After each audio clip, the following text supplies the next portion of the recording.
Is this going live right now? And is there somewhere? It is live. It is live. We are live on YouTube. Right? YouTube. Yeah. Oh, On the line. We are on the line. This is live on the line. So LukaNation, this is somebody that I've wanted to have on for a long time. I've tweeted at them. I've just about like hounded them back, June, July. I was like, this company Dibbs, it's so new, it's so innovative, but I feel like I don't know anything about it. So, we do a show every single day. And the reason we have that format is because Cage and we're extremely curious people. So we like to know the behind the scenes of why business has started, how it's going to help the hobby and all that stuff. And when Dibbs came around, let me just read you guys some of the VCs or the people funding this business. Skylar Diggins Smith, WNBA star. Courtside Ventures, DeAndre Hopkins, Channing Frye, Chris Paul, CP3, the mentor of the NBA, Kevin Love, Chris Bryant. So I was like, man, this is a serious business. And I'm extremely curious, I understand fractional, I understand crypto, and I understand NFTs, and I love sports cards, man. I love sports. I've been a diehard sports fan from day one. So I wanted to get to know what Dibbs is about. So I hope this next hour will be about that. And today we're very fortunate. We have Evan Vandenberg, the CEO of Dibbs, on with us, and we're going to do some fun stuff. First, we're going to get like a 101 of how Dibbs works and how it was started. Two, its mission. Why does it exist? Because that's a big deal to us in our community. And guys, we're going to have some giveaways, so we're going to have some fun. So, minute and a half intro, one of my longer ones, but I think one of my better ones. I'm really excited to have you, Evan. Thank you for joining Lucas, Tigers, and Bronze today. Dude, thanks for having me, guys. I've been a fan for a long time, so really, really cool to be on the other end of this. It's a record. 2 minutes. I haven't said anything. You gotta love it. I let you do your whole intro today. I let you do the whole thing, Andrew. I didn't step on it. Nothing. Let me ask you. God. What are you more a fan of? Are you more a fan of my heady spiritual stuff, or are you more a fan of Cage's movie quotes? Movie quotes. Oh, you weren't asking me? I mean, that would be a pretty loaded question because asking you, Cage. Man, you know what? I live in LA, so I got to go with the movie quotes. I know you're going to hate me for that, Andrew, but yes, I'm used to it at this point. Our Discord gives me shit for it all the time. So anyway, Evan, you helped before you started Dibbs. You helped Topps with their wax. Give us a little bit of a background on that, if you don't mind, just to kind of set the tone here that this isn't your first rodeo. You know the space extremely well, and it's going to set up as we get into Dibbs and what it's all about and how people could utilize it to make money. Yeah. So, I mean, I'll even give you like a little brief intro, because the Topps piece is kind of like one of the later things that actually happened before I left Wax and started this company. But yeah, I mean, over the last few years, for my co-founder, maybe 5 or 6 years, for me, 3 or 4, we actually were, working at a company that was running the world's largest peer-to-peer marketplace for in-game items, right? So Counter-Strike, Dota 2, like kind of any PC-based, Steam-based game, right? So we got to see this like really, really interesting world kind of erupt, which was the secondary market of like in-game items, right?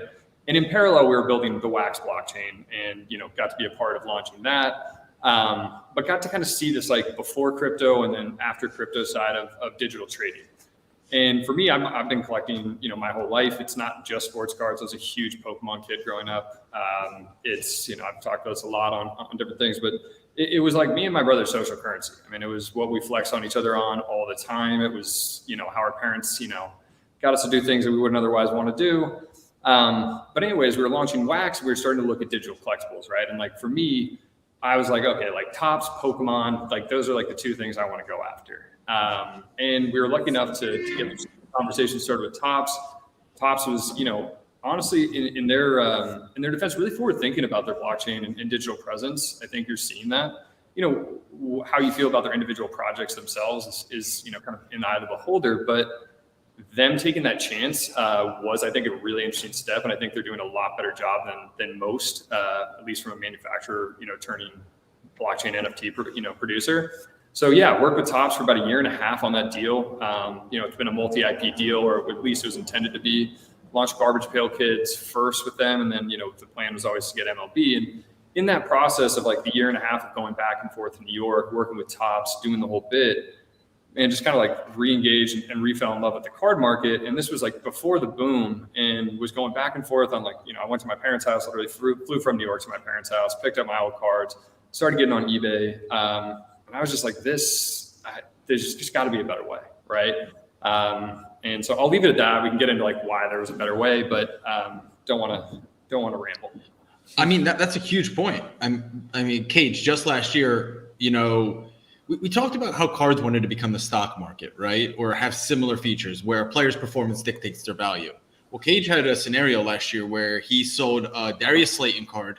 I think it was like in September after he had a few good games, right at the 29-day mark, right? eBay had a 30-day return policy. They since amended it. Right at the 29-day mark, Darius Slayton had a bad game and somebody requested a return. And it just doesn't make sense because as the card world was adjusting, as was reaching more maturity, as more people were getting into the space, we wanted them to act like assets, but there was no platform that facilitated that behavior.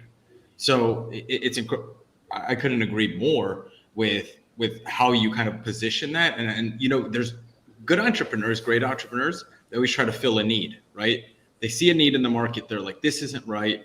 So I love that. How did you get into Dibbs, right? Are you a tech guy by nature? Or are you a business guy by nature? Yeah, I mean, I would say a little bit of both. Like, you know, went to school for engineering, worked, you know, have done a fair amount of software development myself.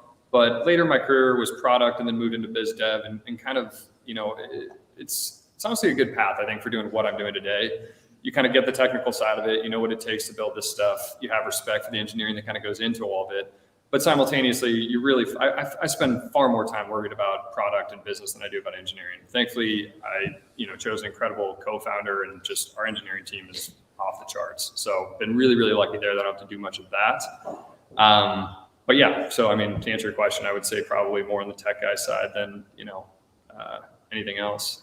So, Evan, before we get too far into, you know, chat and episode, you name it, the whole deal, it's there are probably some people listening that have not used Dibbs, maybe even a few that haven't even heard of Dibbs. So I'll ask this in a fun way, and then kind of let you geek out on it because it's your company, right? If I were to look back in the last 12 months, let's call it, you know, a look back on 2021, forgetting my DeLorean and pop it up to 1.21 gigawatts, right? We went back in time. I'd say that this year was a year of four things. Four. Number one, sports cards, record prices. You got, you know, Trouts and Lukas and Mantles and oh my, right? You got all kinds of crazy. So sports cards booming, right? Last 12 months, sports cards booming, right? So you get that. It's a year of vaulting, right? It seems like everybody comes out with a vault, right? So we got vaulting for its various reasons. We got sports cards for their various reasons. It's clearly become the year of NFTs. But NFTs can mean a whole bunch of stuff, right? It can mean, you know, your average PFP project that's out there. It can mean anything, right? But sports cards, vaulting, NFTs, and fractional. A lot of companies doing fractional out there. Fractional of assets, fractional of cars and wine, fractional of sports cards. So if I were to look back, you know, my Marty McFly and say four things: sports cards, fractional, vaulting, NFTs. Tell me a little bit about Dibbs and how Dibbs as a company touches on all four of those things. Yeah, so you might have to remind me of all four. But listen, it's a great way to explain, man. I mean, why is Dibbs different, right? So people in this space, because of all of the money that's come in, because, I mean, there's only so many things Nat Turner can invest in, right? And I think he might have even been in one of the first rounds of investment in Dibbs. But there's a lot of money coming in. There's a lot of people get flooded with different things to put their money into, and different apps and different things to use. Why Dibbs? Why, to the person listening to this, what makes Dibbs different? What is Dibbs all about? Yeah, no, it's a great question. And honestly, it does really touch on all four things. So let's it might make a little bit of sense for the audience, just like give a really brief understanding of like really what's core, kind of like the baseline infrastructure, what's actually happening on Dibbs. Like, what are you doing when you're there, right? So at the core of it, we're taking physical graded real slab cards, right? So they have to be graded they have to be physical right now. There'll probably be some digital stuff in the future, but we're taking them, we're vaulting them, and we have a unique kind of vaulting partnership with a couple of the emerging vaults, all PWCC, Golden stepping in now. that we'll talk about vaulting as a more specific thing in a second. But so we vault these things, right? We insure them, so they're insured in excess of market value of the price of the card. They're stored there. We scan them. We get all the relevant detail. We mint an NFT, right? And really, what that NFT is essentially a warehouse receipt, right? And that is redeemable for the physical card. We've had tons of cards on the platform redeemed where people have earned enough of the fractional interest. They either execute a buyout or they just accumulated one whole card, right? So, but at the core of it, right, is this: you have this card that sits in a vault, an NFT that's redeemable for it, and then we take that one step further and we lock that receipt in a smart contract, which is essentially, however you want to, whatever analogy you want to use, but it's kind of like its own digital vault. And we issue a fungible token, right, where you can break that into almost infinitely, small pieces. And then you're trading what you're able to acquire on Dibbs and be able to buy, sell, collect fractions of the cards using kind of this newer technology. Excuse me. And that blockchain technology happens to be really, really good for a few things and actually like instrumental in why we're able to do the stuff the way we do it today. There's all sorts of like legal and securities law considerations and all this other, fun stuff that we've had to spend an unbelievable amount of time, money, and effort on. But it actually allows this thing to be transferable, right? So ultimately the goal of Dibbs is we want you to be able to take this thing from Dibbs. You can move it anywhere you want. You can have it sent to your house. You can move to another marketplace. We really want to be kind of that gateway of allowing a real true two-sided marketplace with fractional as, a major component of that. To get back to the point, right? Yeah, you touched on them all. You touched on all four of them. That's a pretty good answer. Yeah, and then, it's funny. When we started this company, guys, like I would love to sit here and tell you I had like this DeLorean kind of moment like you did. I was in the NFT space and I always joke like I left and it took off. And like cards, when I started buying most of my cards, like thankfully it was actually like before the boom, so that was good. And yeah, I didn't see all this stuff coming. It's been an insane convergence of multiple things that we touch, and like I'll just be honest with you, that's been really, really good timing, and we'll take good timing, we can get it. You just touched on Cage's favorite topic because he believes that, he loves when people admit that luck plays a factor, right? And timing, yeah, luck and timing. Luck and timing. Because his theory, if you got back into the hobby in 2003 when it was LeBron James's rookie year, you probably had more success than if you got into it in 1999 when it was Drew Bledsoe was, the king of the Patriots, for example. I don't know who owns a lot of Drew Bledsoe cards, but I have a place to fractionalize them, Cage, if there's demand. Yes. Real quick, a lot of people here pumped for this episode. Alex, appreciate you. Matt also says excited for the episode. So we'll be getting some questions from the audience as we go, but I have a ton of questions myself. One of the big things with fractional, and I came from Wall Street, unfortunately, I'm embarrassed to say, settlement times are a big deal. And with NFT or tokenization, really, I love the word token because it makes more sense. It's like it just clicks for people. It's instant settlement, right? That's a big deal, right? Because let's say you were to sell a card, whether that's on eBay, you get the money in a few days. Who knows when? With Dibbs, you get the money instantly. The person who purchased it or invested in it gets the money instantly as well. Cage, I think this is a family member. I think it's a family. Must be. I gotta ask you. You left New York. You flew to your family house in California. Why? I'm sure you explained NFTs to your family, right? I'm sure you explained crypto and all that. Why is it so difficult for people to understand? What is it that's? Because to me, it's so simple, right? You have cards, which are a tangible asset. You have NFTs, which are a digital asset. But other than that, there's 80 to 90% similarity.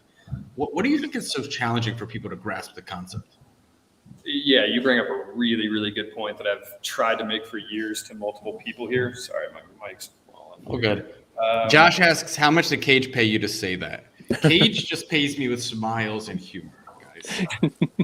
But yeah, it's funny, right? If you break down a card into its elements, right, and you break down NFT into its elements, which, the weird thing with NFTs, it is like literally kind of like written out in code, right? There's not much else, that you can hide there other than like the cultural relevance, right? But I think it's crazy, right? Like how similar they are, except for the form factor they take. I mean, it brings up a really interesting philosophical like kind of debate, right? And Goldberg, you might want to jump in on this, but it's like, what do people value, right? And what are they like? Value is such like a funky concept. Like I think it's a fascinating one, right? I mean, and it's beyond cards and crypto. Crypto and cards seem to have like harder things for people to understand because they can't use them, right? Like a purse or shoes, people can kind of like wrap their head around. But from a cultural relevancy, like a fandom, like the things that people connect with, like this stuff's crazy. I mean, the NFT stuff, it's a whole nother beast, so we can like talk about that. But it is really interesting to see kind of like how fandom culture, what people perceive as value, and like let's not like lose sight of like some of this is just transactional, right? Like there's no if, ands, or buts about it. Like there's profit-minded kind of like profit-centric concepts within this, but I think truly like that wouldn't be enough to drive the industry, right? If it was purely about profit, like you would just get into like some altcoin stuff and you'd just be pumping and dumping that sort of thing. But I think this stuff really has longevity, and that was really a part of why we started Dibbs with cards and definitely didn't just go into NFTs strictly. Was this stuff's got 120 years of value, right? Like provable tradability. People, it is a really like interesting and liquid market when you compare it to other collectibles, right? I mean, it is kind of the one.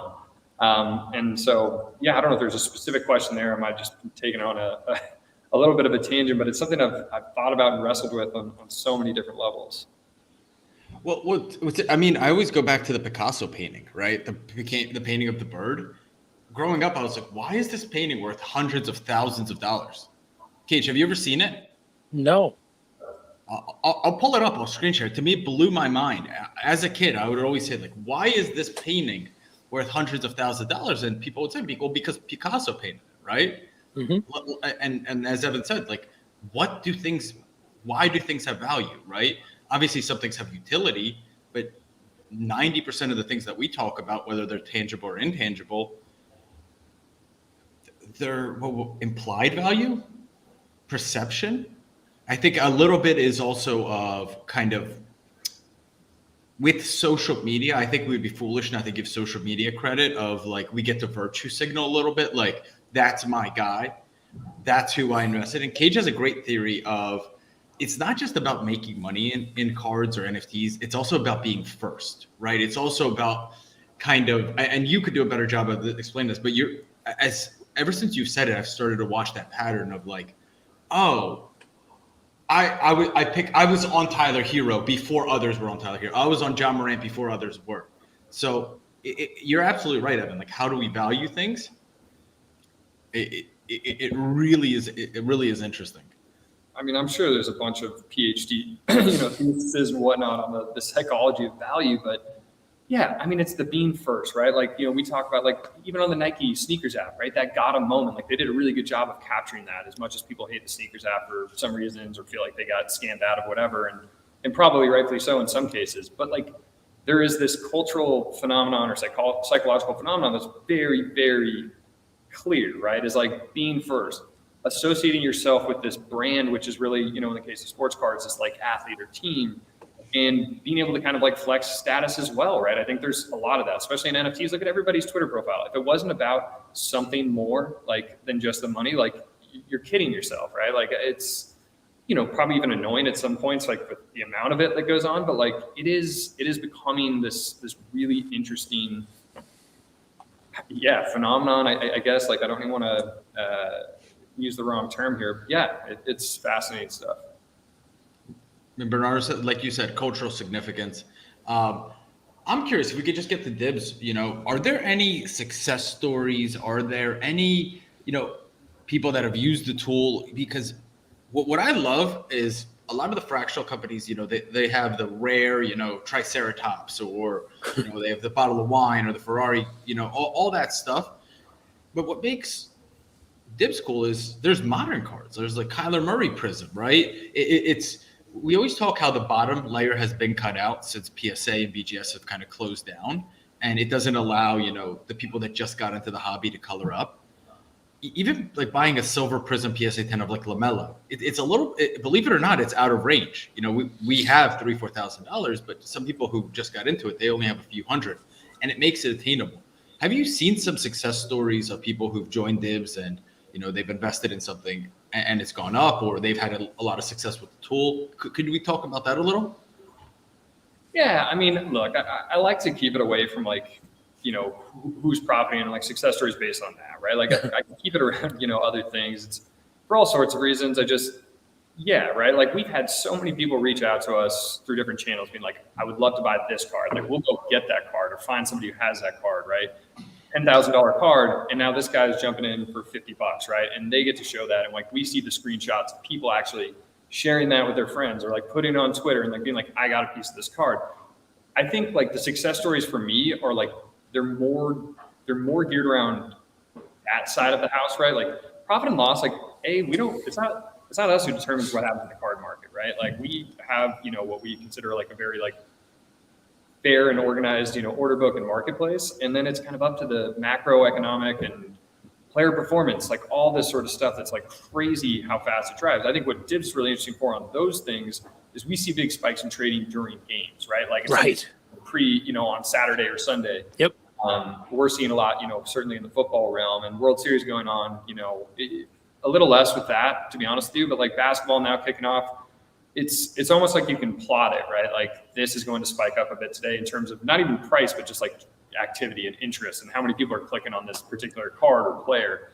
And then we have that whole player collection concept, which we can, break down in a bit here. But there's that. And then to get back to your point about active modern cards, right? Where like we have, what I would consider high value modern cards. A big part of that is like it's twofold, right? Like the audience we're kind of engaging with tends to be slightly younger than we'll call it, possibly like an auction house, right? It's older than most people would think, right? We see a ton of, 20 to 40 seems to be the sweet spot. And then we have a lot though, well above that are huge power users that get a lot of feedback and are really, interested. So for me, it was twofold. It was, we wanted to address these things that we felt like were more relevant in the moment. And then also there's this real-time nature that we're also enabling, right? Like you can be on Dibbs, you can trade at any moment of time, 24/7 live, marketplace for all these collectibles. And so we felt like having modern players that were, kind of living and creating their legacy, right? Or their, whatever it may be, their MVP run that year, like you can be a part of that in a way that it'd be really difficult on eBay, A, from a cost perspective, but B, like, you're talking about 29 days and somebody cancels. And I know that stuff's been fixed to a large degree, but we wanted it to be like anybody who wanted to do that right this second, right now, because they had an insight or they had a moment of like, an epiphany that this is somebody they wanted to start collecting, like you can go do that. Well, think about it, guys. And Evan, I'm gonna start talking a little bit about Dibbs. Jump in at any point in time here. It's your company. But there are a lot of fractional entities out there. There's a lot of, stock market entities that Andrew's talking about. Before Sunday starts, if you think, the backup running back for Cleveland is going to happen to have a good game this Sunday, you can go on Star Stock and pick up some of their cards, but only to the extent of, what card's available and whether or not somebody else has jumped on it, you name it. But here's what's amazing about Dibbs, and it's a decently long list, right? So number one, because of the NFT, because of the fact that you fractionalize it through tokenization, right?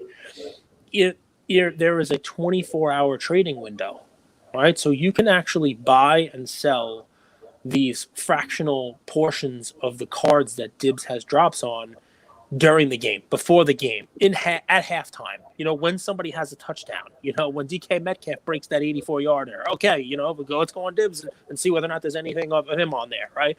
So that's amazing. Stock market style. Andrew, you trade stocks. You got me on Coinbase Pro when I was doing, my crypto trading, because you told me that there was a way to do, basically conditional type of orders, right? So not only does Dibbs have instant market orders for buys and sells, but they have conditional buy, which is a limit order, conditional sell. They execute the orders only for a specific price, so you're able to kind of lock it in. That way, if a game's going to start and you think this guy might have a good game and you don't want it to sell and you want to protect it, you can sell it a little higher, or you can put a buy in at a price if it drops in a little bit lower, and all with a 24-hour cycle, which no other, fractional thing has. That's cool. Also, in addition to that, one of the cool things about fractional that I've seen is the buyouts, right? We always talk about you never know what kind of card could have a buyout offer, right? In the event that that Dibbs has more than one of an item, right? If it has more than one of a certain item, you can, through buying the tokens, you can obtain a full card and then take it out and make it your own. You buy one full token, let's call 1.0 card token, or 100% of the card. But if there's only one, assuming there's no lockup period, I want to be very, very careful in how we speak, but assuming there's no lockup period, if there is only one single physical version of the card, this gets pretty cool. If you're able to acquire 75% of the tokens, 0.75 card tokens, you can make a buyout request. And the other 25% of holders, they have 72 hours to approve your buyout request based on, I think, the highest price of the card over the last, couple of days or a month, whatever it may be. But it's cool. It's action, right? Yeah. No, I mean, it's so, and that's something like is actually an interesting point of emphasis for me because part of the reason that some of these other fractional marketplaces are really interesting is you get random people come in and they buy it out, right? And you get the email and it's like, oh, cool. I didn't know this was happening. Great. And it works and it's a good feature, right? And so there's two things I want to touch on. So the live market, the conditional sells and all of that is definitely an interesting differentiator, right? And just to put light on that for anybody here, it's if you get to choose your price and how much you want to buy and sell, vice versa, and the market kind of moves up and down and fills the orders, accordingly based on somebody else's interest on the other end. The other thing we have is this instant buy mechanic. And really this is where you start to see our crypto genetics kind of coming into play is we do have kind of this DeFi mechanism of supply demand relays that actually is an algorithmic thing. We can't touch it, but it basically keeps liquidity as close to the determined price at that moment in time based on the other orders. And we prioritize any other order there, but there is, constant buying and selling available. So you can literally at any point in time buy or sell, even if somebody else isn't on the other side of it. Which is an interesting feature and something that, came out of a fair amount of interesting work in that sector. But getting back to the buyout mechanisms. Listen, before you jump off that's pretty impressive stuff, right? Because in the NFT world, if anybody's jumping in and thinking about it, we're a card world, NFT world, it applies in both. If it's not something that has liquidity to it. Yeah. Right? You're dealing with things like floor prices and undercutting the price, and you're dealing with kind of a race to the bottom if it's something that everybody wants to exit on. And you have an algorithm which would obviously adjust it if there's multiple sellers. But basically, the thing that's lacking in a lot of these trades is you can't go on and get instant liquidity, right? You can't just list something and say, here you go, done. I'm selling it. Here's what the price is now. I want to get out and I want liquidity at that point. On Dibbs, you can. For all intents and purposes, you can trade at that price that it's currently set, even if there's no one on the other side of that trade. I do want to make sure that I'm very, very clear and transparent about this piece, but it would be, depending on what amount you're trying to buy or sell, it can move the price, right? Algorithmically. Of course. If there are no orders on the books, right? It'll be different. There's also a new UI UX that we're releasing, I believe next week. That'll be really interesting for you guys to check out. We wanted to make it easier for people to understand, okay, here are all the chunks. If I want to get 5% of this card, here's what I could do. Almost more like an e-com mixed with an order book and kind of give people an easier way to use it without having to know all this kind of sophisticated stuff going on behind the scenes. So I think that'll be interesting. And then on the buyout thing, man, I honestly want to pose a question to you guys because it's something that we're definitely going to release something in the audience or whoever it will be, right? Would it be more fun or better for you as a consumer, I guess, or, multiple factors here is, kicking off an auction, right? Hey, you owe 10% of that card, but you're willing to buy it at more than, X percentage above the 90-day VWAP or whatever it is, right? And then you can execute an auction and you start it and your bid's there and it's a live bidding after that. If somebody else wants to come in for, maybe there's increments or whatever, but, potentially having some capability like that versus making everything mathematical, right? Where it's okay, if you get to here, you basically just, this is it.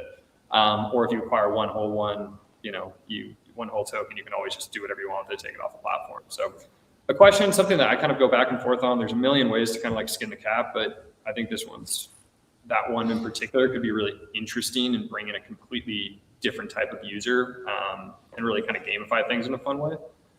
Yeah, listen, anything that attracts a different type of user, I think, first and foremost, you're probably going to have to make people comfortable with, you know, the method of buying and selling on the platform now before they get into that. But any kind of auction style like that as well, it's always good. You see that in you know, competitors, not that Top Shot or anyone else is a competitor, but obviously it's another NFT. I've seen people compare, you know, the platforms, crypto, sport card kind of, you know, conglomerate kind of mashup.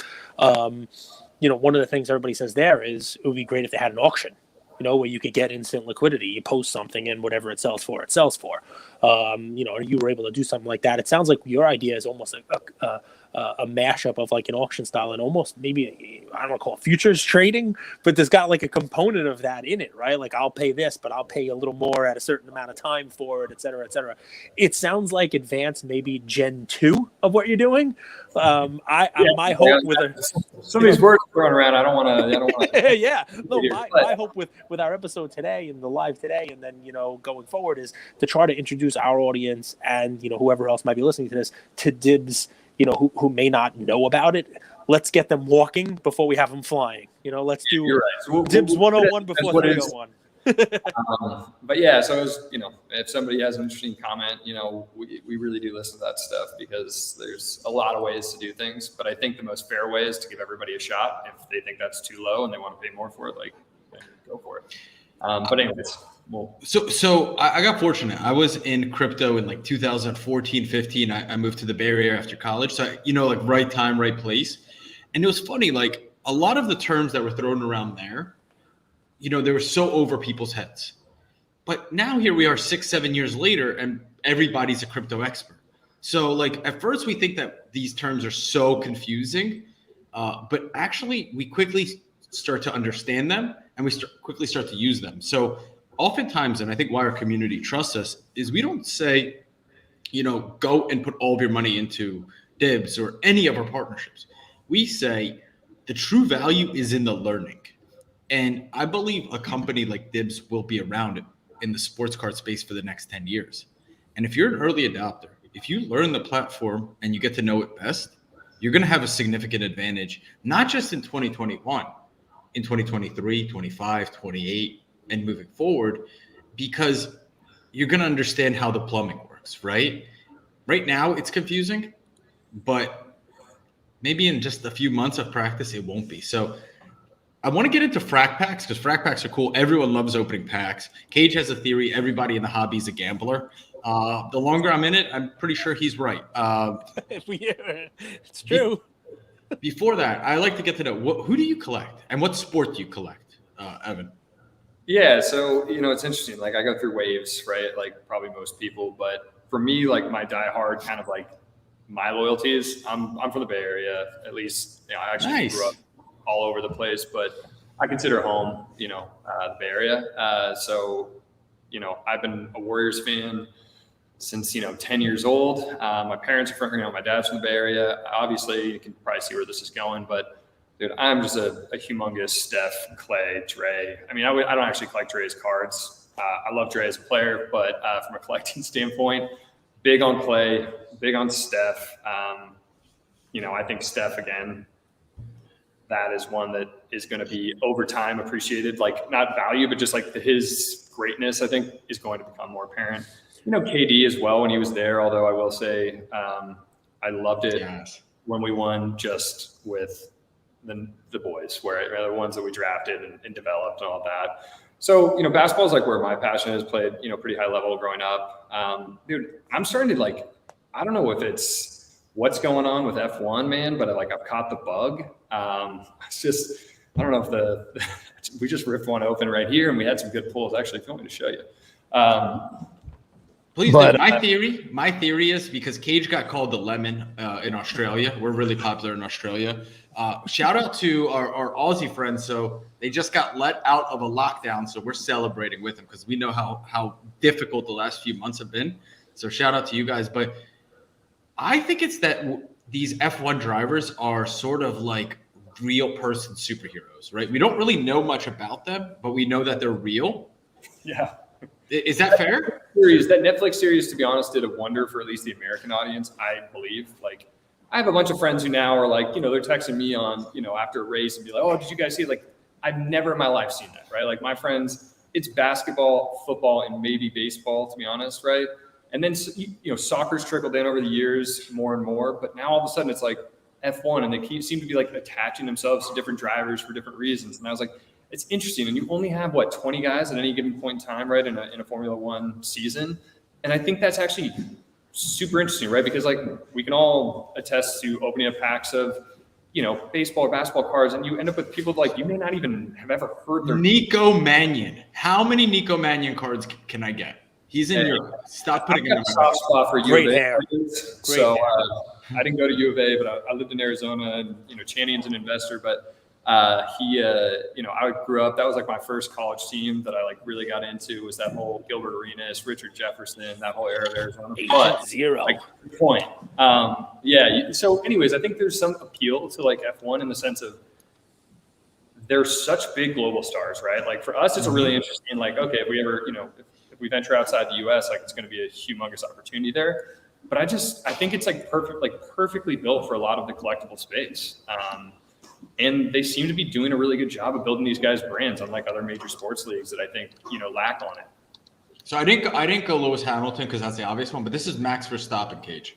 6.1 million followers. I would say the average football player probably has a few 100,000. I would say some NBA players don't even have this many followers. Yeah, I mean, F1 drivers have always been popular. 1 million or 6.1? No, but F1 drivers have always been popular. They've always been, they've always been the people who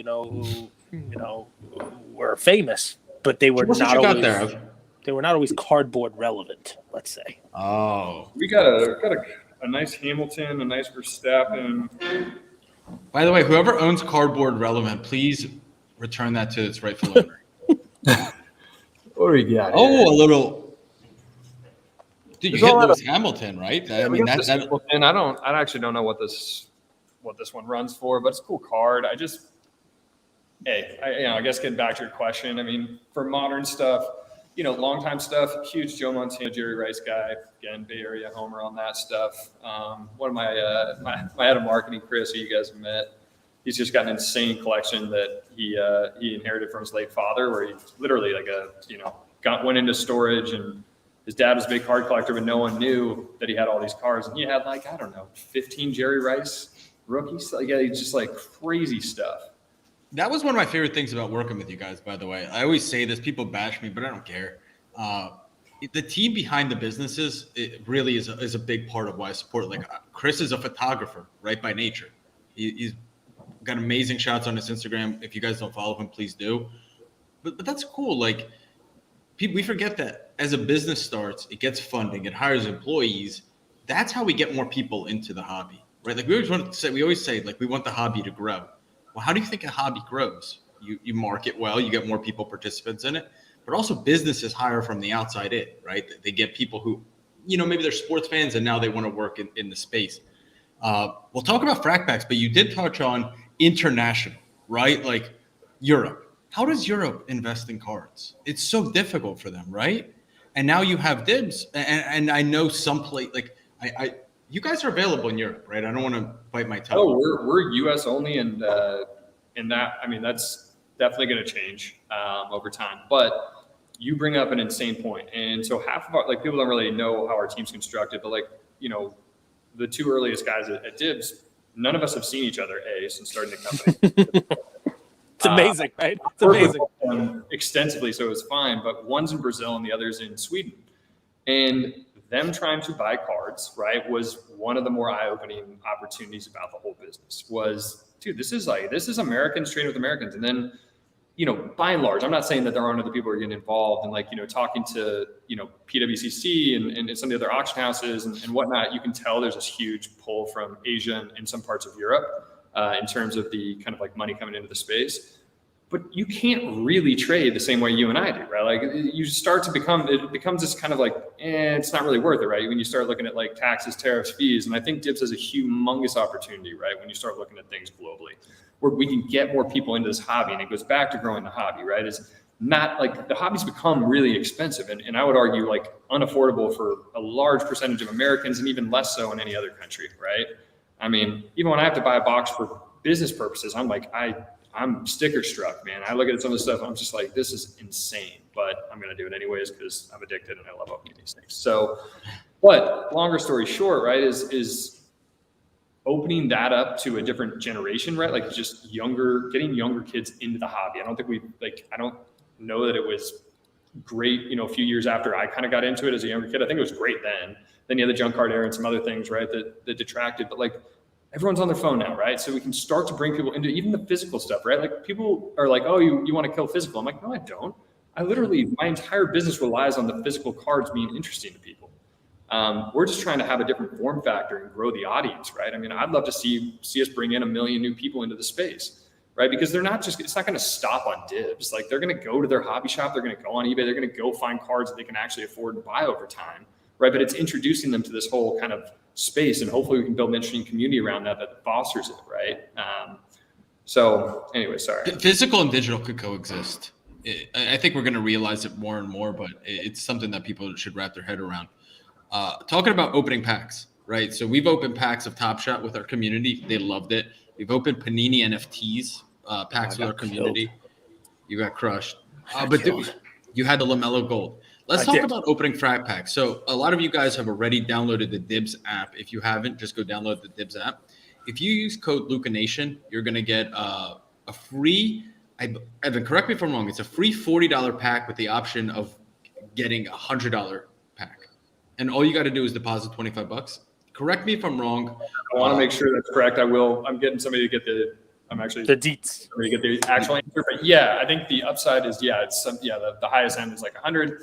But again, getting back to like this concept so people actually understand what they're doing, right? Is we started Dibbs. We obviously have this fractional thing, as you can tell, and like I'm sure you guys feel the same way. It's like we loved ripping wax. Like that's how we all kind of got into this thing. And it's still like one of my favorite things to do. Even when it's not my cards, like I still love doing it. Like it's such a fun and core part of the hobby that we wanted to recreate it, right? And we found a way that was, at the time it seemed, relatively obvious. And now people are like, oh, this is a really cool concept. But, we can do a 1% Frac-Pack, right? For instance, which I think we did, a few weeks back, where you buy in this pack, there's 20 different players in this.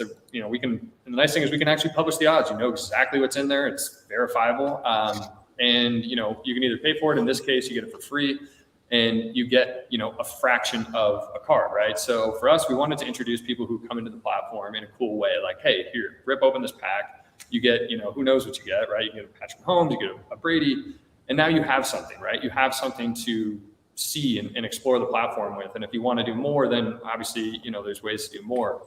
But the concept really is, it's a simple, it's a digital form factor, but it's physical cards, right? So it's this, we have a scan of it and the percentage of what you're getting all tied in. And you have, we're working on some cool kind of exploding animations and different experiences where you can like swipe on your phone to try to like bring it back home. I tell you why I love the Frac-Pack idea, Andrew, because, it's fractional. It's pretty one-dimensional without it, right? It's okay. I found something I want to invest in. I'm going to buy 1% of it. I'm going to buy 2% of it. I'm going to buy 5% of it, right? There's a reason why wax works and why it's, the cards are not just singles. It's not just hey, we're going to put out every card. It's all going to go on eBay. They're all going to have a price. And if you want to buy the Lewis Hamilton, it's going to be more money than, Lando's cards or Max's cards or Mick Schumacher's cards or, whoever you follow in F1. So you put in a pack, you might be a Max collector, right? But you buy the box, you buy the pack of cards because, all right, you might get a Lando, and that's not going to be enough for you to get the Max. But you sell that Lando, and you put it towards Max. But what happens if you buy that Frac-Pack? You buy that box, that pack, and you get the Lewis Hamilton, even though you're a Max guy. Now you're going to sell it for more than the cost of that Max. That's the gamble we talk about. That's the whole, I don't call it gambling, but I call it gambling because there's no other way of saying it. Where do you pull this knowledge out of? Just weeks ago, you hated on F1. Now you know all 20 drivers. Let me. I don't know all 20. I don't know.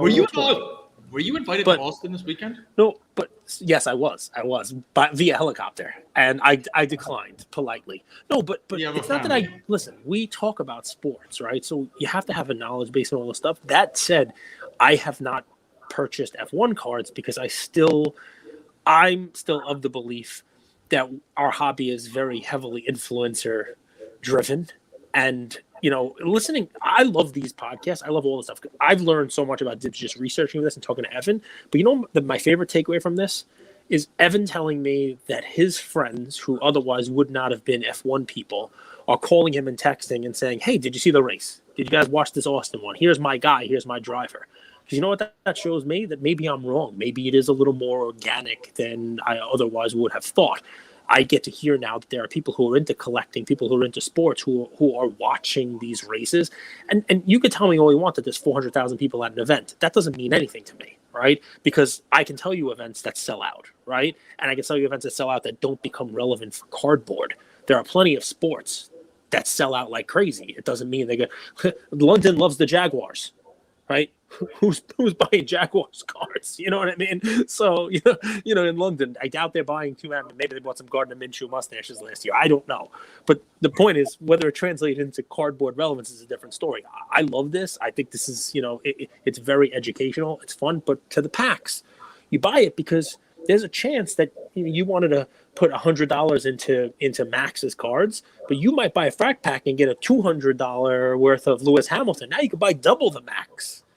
So it's fun, and it's something that's not there in other fractional ways of doing business, right? It's a cool thing. It touches on our little bit of a gamble. And if you happen to lose, just like opening, cards, you don't get the one you wanted or you don't get that big banger, you're still getting something that allows you your entry now into the platform. It's different than just putting in $25 and buying a fractional piece. You have something. If you need to add to it to buy what you want, fine, but it gets you started. It also is a cool way of, if it's not something you want to own, you get familiar with the buying and the selling process. You get familiar with the order book. You get familiar with how to sell it, what the fees are on the platform, what you're going to net out, and then how you can turn that into buying something yourself. So, it's a really great entry-level thing for the platform. Whoever came up with it, gold star to them, Evan. Cage, we could talk about your use case, and Evan. Chime in here. I didn't mean to cut you off, but sure, shoot. You bought into Top Shot, packs, and leveraged the packs, open moments. We didn't even do anything with them for weeks. Yep. You went back, they appreciated it in value. You use that as Top Shot got so many people into NFTs. Use that for NFT knowledge, and then you made some serious dough on NFTs 8-9 months later from the things you've learned from Top Shot. 100% correct. 100% correct. The minting process where, you can mint an NFT and there's rarity and there's different types that you can get. And there's still that whole almost a pack opening type of thing. Same thing with the Frac Packs. Same sort of, you're buying in, you're putting your money in on the platform, but there's still some risk to it. There's still some, ability to get out more than what you're putting in, which is great. It adds a level of excitement to it. You know what I mean? That's not otherwise there. Jay Feliciano, a Frac-Pack. Evan, do you want to explain it one more time for the people? Yeah, it's a digital pack, right? They're all backed by physical cards, but we actually give you, whatever percentage. It depends on the pack you're opening, but you get a percentage of interest in a particular physical card. And I think the minimum is 3 different cards that you're getting in a pack, and it can go, beyond that. I think the ones that you're giving out in your audience is a guaranteed $100 Frac-Pack. Yep. So, we'll give those out. People can check it out. But the thing is, for anybody who's coming in the platform, we just give it for free, right? It's kind of for us. It's our way of introducing people to the platform. You always want to get people to fun as fast as possible, and that's the best possible way to do it. And so, with your guys' promo code, you get an increased Frac-Pack, and so people can check that out. You open it, guys, and you get a percentage of ownership in Luka Silver Prizm PSA 10, for example. So I'm sold. For international watchers, right? We have people in Europe chiming in. What's up, Gingy Man? Guys, Gingy Man knows Marvel. Gingy Man predicted Marvel before Marvel PMGs were even a thing. So Gingy Stanley Man, was still alive. Stanley was still alive, and he was shouting about Marvel cards. Forget about it. So Gingy Man, we have Australia. What's the international rollout? Will it be an option? Is that something that will happen? Definitely on the roadmap. It's something that, is it's near and dear to us, on all sorts of levels, right? I'm not even trying to get mushy about it, but we represent 4 continents, right? We are a global company in terms of our employee base. And now they're all like card fanatics, and they're kind of, they're getting into this. And we explore kind of each of those markets, at least the ones that we're really, really close to, being, the EU, LATAM. And then we have a few folks actually in Africa, which is really cool, in Egypt. And so it's basically, it's almost impossible to trade cards in half these places. And we just feel like that is a massive opportunity. But getting back to like Marvel and some of the other stuff, right, is what's interesting to, Americans doesn't necessarily translate to everybody else, right? And so soccer is obviously like this incredible, globally binding sport. Baseball has, nooks and crannies around the world that it's hugely popular in, right? But there are really cool universal things like Marvel and Pokemon. Like, I think people underestimate the global impact of like those IPs and nobody underestimates Marvels. I mean, I swear to God, every movie every other week is some sort of Marvel thing, but I do think Marvel collectibles should be really making a run. And I think, comic books as a whole, comic book art, like some of that stuff is really sick. I mean, I'm like shocked that it isn't getting more and more attention. I know it's growing a bit, but a lot of that just seems more relevant to like non-sports fans or like just even, crossover people from any walk of life, right? Like everybody's seen a Marvel movie. Yep, 100%. Love it. Shoot. Last question. Let's say we're getting started on Dibbs. Can you give me like the 1, 2, 3 of tutorial or guide or the learnings, like the 1, 2, 3 steps I should take? I listened to this episode. Most of our community is already sold, for lack of a better word, because what we always say to them is, guys, try new things. It will benefit you. Not in the money that you make. The money is a nice cherry on top. The learnings are and they've seen it pay off. So our community is a little bit more progressive, maybe for lack of a better word, when it comes to trying out new technologies, because we do it ourselves. We're in it. What's the 1, 2, 3 steps people should take after listening to this episode? Yeah, I mean, like, look, I won't even say download the app. That seems like a too easy of a step one, but an obvious one. It's on web, iOS, and Android, so you can be on your desktop. A, check it out, right? B, there's going to be a sign-up flow that it is annoying to some degree, right? I mean, we have KYC, right? You have to know your client. You have some level of KYC. We're working very, very hard to like minimize that and improve it. But work with us, it will get done. And we keep that for good reason, right? It's the government requirements for being able to kind of like hold and do this stuff with money. But once you funded your account, you're going to get a Frac-Pack. So check that out. You can walk through with, without any of your own money, right? You can go check out what is it like to go sell a piece of a card on Dibbs. And I think, take some time and poke around, right? Like look at how these things, how it all operates. I think one of the big things for me is check out conditional stuff, right? Instant stuff is interesting. It's immediate, but like if you want to, set and forget things and you think that this is like a really good place that you're willing to, collect something at, it's a really cool feature. I think the other thing is the player feature is check out the player collection. You can buy in one click an entire collection of players cards. Like we have 8 Luka or 10 Luka cards on the platform.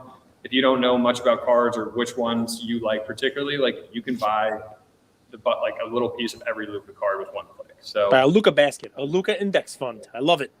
Probably not 1, 2, 3 there, Goldberg, but and let's talk about the drops, because what I thought was cool is, oh my God, drops. Yeah, I mean, so I think was it Mahomes or was Kyler? I can't remember the player, but I mean, we had the card ladder value was, let's say 5,000, but the drops were at a discount. I think it was 30% discount, 40% discount, 10% discount. It was kind of cool. Could you talk about the drops and why and how people could get into those? I think Kevin Durant is the current drop right now. It's this refractor from 2007, new PSA label, which I love. $24,000 for it. I think MSRP, if we still use that word, is like 30. So let's talk about the drops. Yeah. So, I mean, we've got a Mookie Betts drop, I believe, going live tomorrow, which is 50% below, most recent sales on eBay. We were lucky enough that like some of these cards were either consigned or purchased by us at opportune times. And so, we're more than happy to like give that discount back. Like our goal isn't to make money on drops. Like that's not the goal of the company, at least with things that we, acquire or obtain. We really like want to facilitate a marketplace.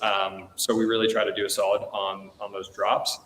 But yeah, essentially drops are the only time that you're going to be able to buy into any particular card for a set price for a set amount of time. right? So as soon as that thing sells out and gets kicked into a live market, people can sell, people can buy, and like the price is going to move.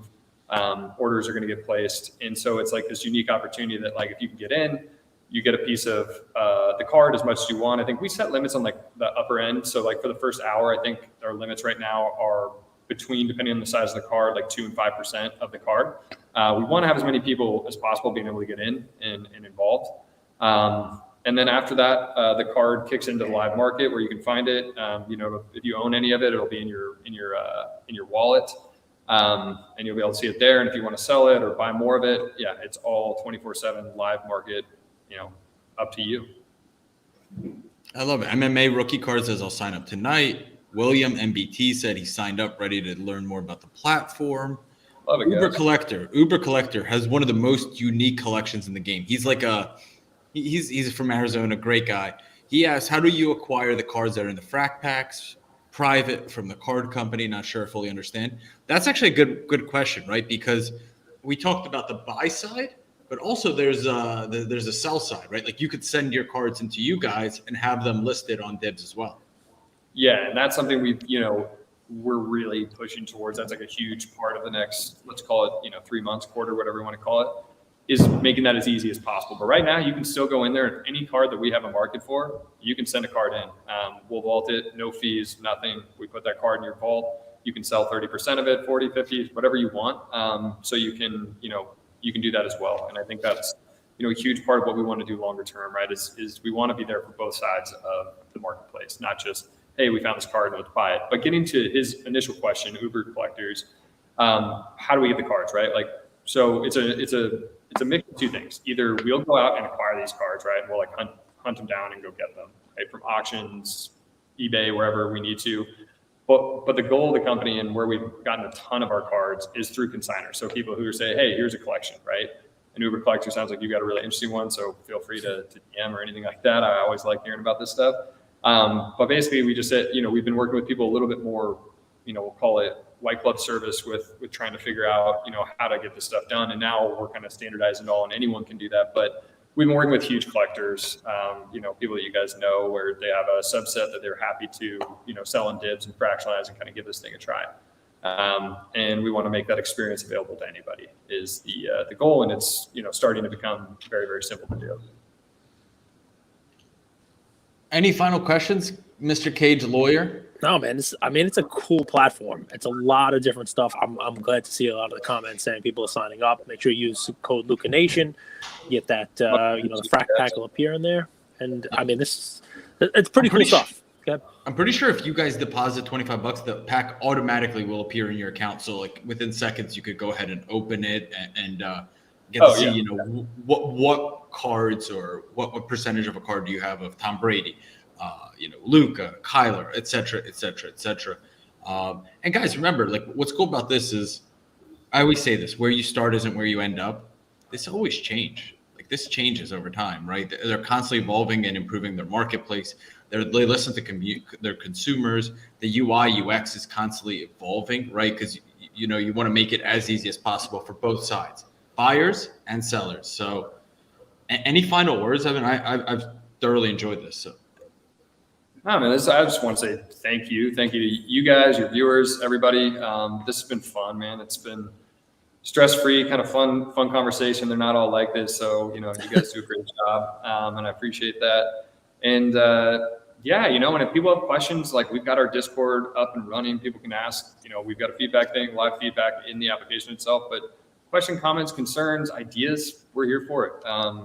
We really are. You will find that you'll definitely get a response and that will actually be listened to. Not saying we're going to build everything you say, but we will listen. Final question. What cards, what types of cards, NBA, NFL, MLB, UFC, which cards do you already have on the platform and which are you adding in the near future, Marvel, et cetera? Yeah. So majority right now is basketball, football, baseball, NBA, NBA, NFL, MLB. We have some WNBA cards. We have a McGregor card. We have some golf cards. I think we got a couple Phil Mickelsons and a nice Tiger Woods in there. And we've got, I don't know if the Dwayne "The Rock" Johnson, the Bumblebee card is on there as well. I don't know if you put that in football. He's got a football jersey on, but that's kind of entertainment. But politics. That's politics. Politics. There you go. So we're going to start adding more and more sports and build depth in each of those. But right now, I would say the majority are in the three major American sports. Oh, we got a couple soccer cards too. We've got a Messi and a Ronaldo on there. All right, before you go, give us a story of that smiling basketball planter behind So you. you do read the comments. No, I don't read anything. What is it? Oh, yeah. William, me and William are in the same page, man. Hey, I'm gonna let Chris. This is Chris's little toy. So. This is a not a shameless plug because it's not our. My friend Isabella in Miami, Florida, runs an operation called Upcycle Planet. Check her out on Instagram. You can buy these planters from her, and she does a lot of really cool stuff. This is the Market basketball from the streetwear brand that she hollowed out, and you drop a plant in it, and you can hang it. I suggest getting one. Yeah, it's very nice. I do too. I do too. Plants are a game changer, and they bring to life. I learned something there too. Andrew, we know what kind of plants you like. See, Alex understood The Rock for president. When The Rock does run in 2024, 28, whatever it is, his Bumblebee card is going to go berserk, in my opinion. And I'm not even a fan of that card. So, Evan, this has been a blast. Thank you so much. Thank you for your time. I'm excited to work with you guys. And guys, we'll also be doing a Dibbs Frac-Pack opening in the next few days within the week for sure. So we'll go live. We'll have some fun. If you guys have any questions that didn't get answered on today's show, we'll answer them later. Love you guys. DPZ, Dennis Patrick Sender, what's up? Love you guys. Thank you, Evan. Thank you for your time. Hey, thank you guys so much. Appreciate it.